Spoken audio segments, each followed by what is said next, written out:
Today we got a little bit of an interesting one for you guys. We're going to be taking a look at the Lockwood MK2. Now I know what you guys are probably thinking, this isn't the Lockwood shotgun that we're used to using. This is actually the marksman rifle from Modern Warfare 2, but there's a little bit of a catch. We're using the conversion kit, which does turn these things into Akimbo shotguns. These things, guys, are pretty crazy. Now today I didn't want to mess with the blueprint, so we are using the incendiary rounds on these things, and maybe if you want to pack a little bit more of a punch, you could use those slug rounds. We really didn't suffer too much with just using the blueprint that I had here, and these things were actually incredibly fun. I was actually really surprised. We are going to be using this thing all over the main map a bit, but the main focus is we're going inside of the Season 2 Dark Aether today because I need to wrap me up some MAGA holdings. I don't have any of those, so I need to build up a couple of those for the stash. With that, welcome back to the channel, everybody. If y'all don't know, my name is Ghost. Appreciate everybody that stops by the video today. If you're into zombies content or anything Call of Duty, rock the hell out of that like button for me and subscribe to the channel, guys. Getting so close to 23,000 subscribers, and I cannot thank you guys enough for all the crazy love and support lately. It truly does mean the world to me. Also just hit 100 subscribers over on the second channel, so thank you guys for that as well. Like I was mentioned earlier, this is far from probably the best and most powerful weapon to use here in Modern Warfare Zombies, but it was definitely a really fun weapon to use, and it is still really good. And an upside that I gotta say with these things is that if you plan on using these, you can kind of spare yourself a MAGA holding just because the reload speed on these are so much fun, and not only that, the animation is just great. It really hits me in those nostalgic feels from like MW3 using these things. I gotta say, I think it could have handled the bosses a little bit better once I got out inside of the red tier zone. The first two zones, I mean, those were absolutely no problem. Once I got out into the red tier zone, even with a legendary Aether tool in this thing triple packed, it was kind of struggling with the HVTs a little bit. I gotta say, it was taking out the zombies with absolutely no problem, especially if you just hit them right in the head. If you hit them in the body, it might take you 2 shots, but I mean, these things shoot pretty damn fast. So I got inside of the Dark Aether and I was dealing with this mega abomination here. I was actually fairly impressed about how quickly we were able to deal with this guy. We did bring in a little sentry to help us out a little bit. Even so, I was pretty surprised on how these Lockwoods handled this HVT mega abomination in here. I gotta say, the movement's not too bad for being Akimbo shotguns either. You move fairly quickly, you don't feel really bogged down, so that's definitely a pro that these have. I was kind of surprised when I was looking at the camos for this weapon. This is only one that I've used in Modern Warfare Zombies maybe a handful of times. I think it was back when this game very first launched that I ended up testing this weapon out, and I don't think it was very good because I don't think I ended up really using it anymore past that. But we got this aftermarket part here, and I don't believe I tested it out or touched it at all when we first got it. I think I kind of just skimmed past it for some reason. I'm trying it out here today here in Season 5 Reloaded. I'm actually really liking it. I do gotta say, maybe if you put those slug rounds in it, it might be ever so slightly more powerful against those HVTs, or maybe even just taking out these zombies a little bit faster, but even with the setup that I got here, I was handling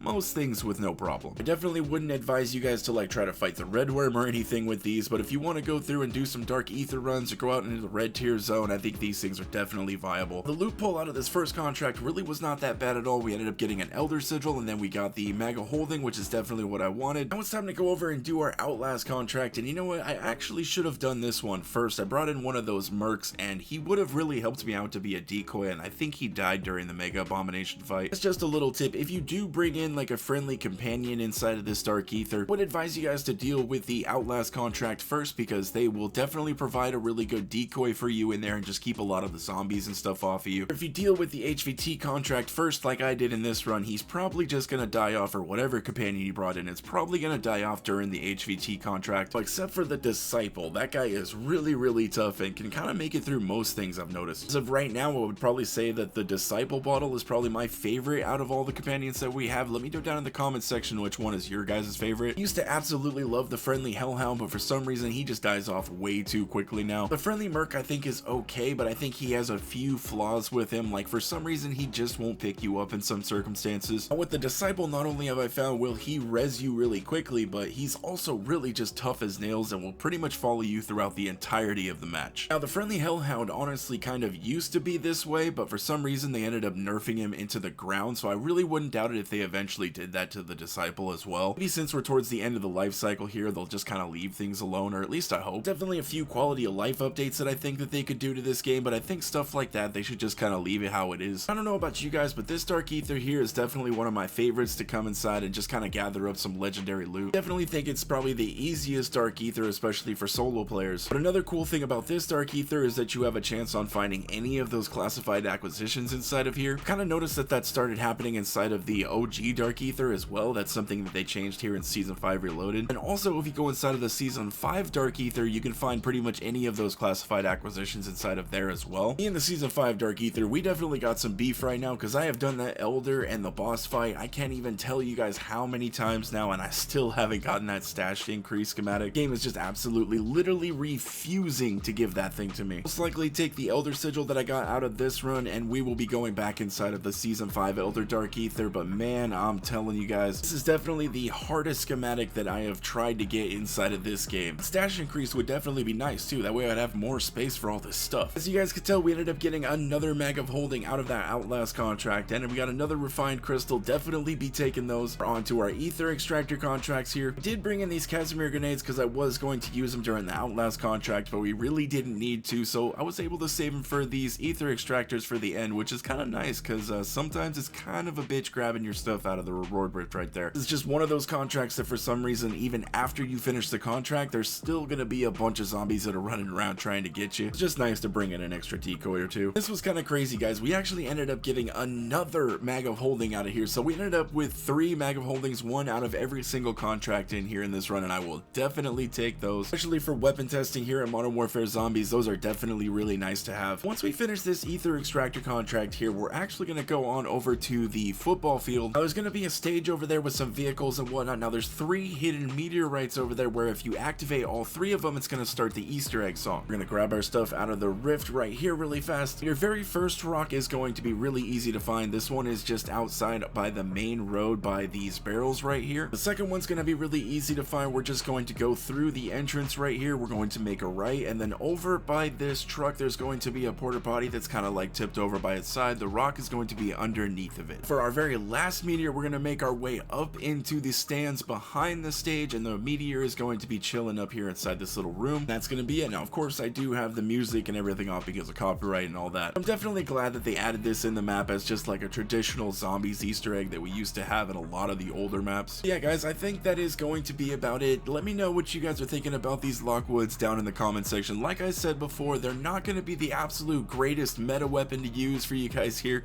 but they are really fun. And they're definitely far from the worst guns. I mean, they're definitely viable if you guys want to go into the red tier zone, hang out inside of the Dark Aethers. If I was having absolutely no issues with the build that I had here, I'm sure if you guys throw those slug rounds in these things, you're going to be having a way easier time than even I had. Definitely pulled out some pretty decent loot on this run too. We got 3 Mag of Holdings, which I was really happy to get those. I'm gonna toss up that loadout up on the screen right here for anybody that wants to check it out. Again, I appreciate anybody that took their time out of their day to watch the video. It truly does mean the world to me. Drop a like on it if you guys enjoyed it. Subscribe to the channel if anybody is new. I hope you guys have a wonderful rest of your day, and I will catch you in the next one.